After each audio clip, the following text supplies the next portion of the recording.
यह बात है साल 2006 की, जब दुनिया भर के बड़े वैज्ञानिकों ने हमारे एटमॉस्फेयर में एक खतरनाक गैस को डिटेक्ट किया, मीथेन गैस। कि एटमॉस्फेयर में मीथेन की मात्रा अचानक बहुत ज्यादा बढ़ चुकी है और आज तक बढ़ती जा रही है। मीथेन एक ऐसी नेचुरल गैस है जो धरती के चारों तरफ एक गर्म कंबल की तरह काम करती है।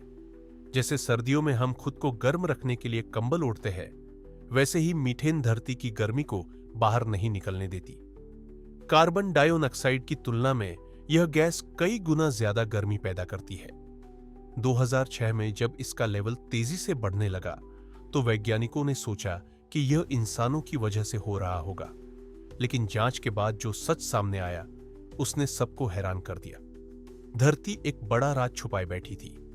सवाल यह उठने लगा कि मीथेन इतनी तेजी से पैदा कैसे हो रही है और लगातार बढ़ क्यों रही है। साइंटिस्ट इसे कैसे डिटेक्ट करते हैं और क्या यह किसी बड़े क्लाइमेट शिफ्ट का संकेत है। साइंटिस्ट पहले से जानते थे कि धरती के इतिहास में हर 1 लाख साल में एक बार मीथेन का स्पाइक आता है। यह जानकारी अंटार्कटिका और ग्रीनलैंड में ड्रिलिंग करके निकाले गए आइस कोर से मिलती है। बर्फ की हर लेयर में उस समय की हवा कैद होती है, जिससे वैज्ञानिक अंदाजा लगाते हैं कि हजारों साल पहले एटमॉस्फेयर में कौन सी गैस कितनी थी। इसी तरह पता चला कि जब भी आइस एज खत्म होने वाली होती है, तब मीथेन तेजी से बढ़ती है। ऐसा आखिरी बार 12,000 साल पहले हुआ था। लेकिन अब सवाल यह है कि आज मीथेन क्यों बढ़ रही है, जबकि आइस एज खत्म होने का चक्र अभी नहीं आया था। हम अभी क्वाटरनरी पीरियड में है, जो 25 लाख साल पहले शुरू हुआ था। इसका पहला हिस्सा प्लेस्टोसिन इपोक था, जिसमें बार बार आइस एज आती रही। दूसरा हिस्सा होलोसिन है, जिसमें मौसम गर्म और स्थिर हो गया और इंसानों ने खेती शुरू की। लेकिन तकनीकी तौर पर हम आज भी आइस एज के अंदर हैं, क्योंकि पोल्स पर अभी भी बर्फ मौजूद है। धरती की गर्मी पर 3 बड़ी चीजों का असर होता है, जिन्हें मिलंकोविच साइकिल्स कहा जाता है।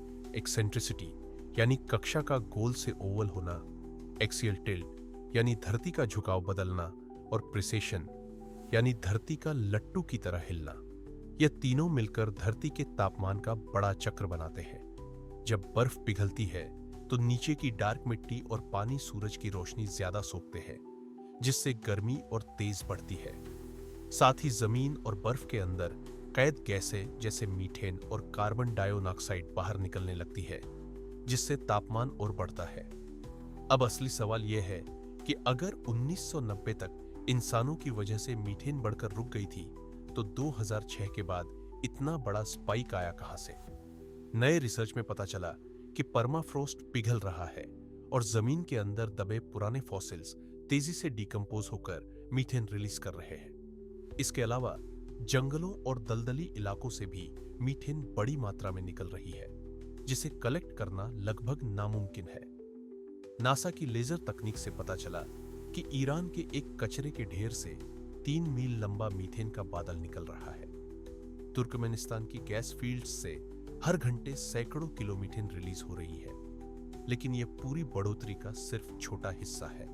सबसे ज्यादा मीथेन अब जमीन खुद बाहर निकाल रही है। मीथेन लगभग 10 साल तक हवा में रहती है और फिर कार्बन डाइऑक्साइड में बदल जाती है। लेकिन धरती के इतिहास में ऐसा कभी नहीं हुआ कि आइस एज खत्म होने के 12,000 साल बाद मीथेन इतने खतरनाक लेवल तक पहुंच जाए। यह संकेत है कि धरती किसी नए फेज में जा रही है। लेकिन वह क्या फेज है, नई आइस एज या एक बेहद गर्म ग्रह, यह कोई नहीं जानता। मिलते हैं अगली वीडियो में।